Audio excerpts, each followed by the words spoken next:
Ofeliya Şabanova'ydı. Ofeliya, çıxırsan efirdə ağlayırsan. Salam olsun herkese, değerli milletim, değerli xalqım. Allah hər birinizi var eləsin demək. Kəmalə Günəşçinin videonun önündə gördünüz.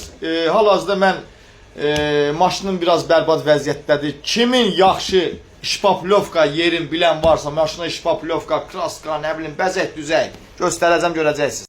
Gözəl insanlar, değerli xalqımız, hal-hazırda maşınımın şpaplovkaya, bərbəzəyə ehtiyacı var.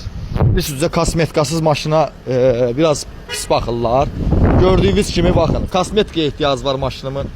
Yəni bildiyiniz kimi bir çox yerdən kraska dəyməlidir, kosmetikası olunmalıdır. Hal-hazırda görürsünüz, bu filbrdan qopuqdur, bu düzəlməlidir. Yəni kimsə bilirsə də ki, yəni necə deyim? Yəni gördüyünüz kimi gözəl insanlar, değerli xalqımız, maşınımın kosmetikaya ehtiyacı var. Qəşəng belə üz, dodaq, modaq, birisi maşının qabaq dodaqları var, arxa yanları var. Onları qəşəng bir araya gətirən bir necə deyim, salon yeri bilirsinizsə, mənə xahiş edirəm, kommentariyada yazın, eşq olsun Azərbaycan xalqına.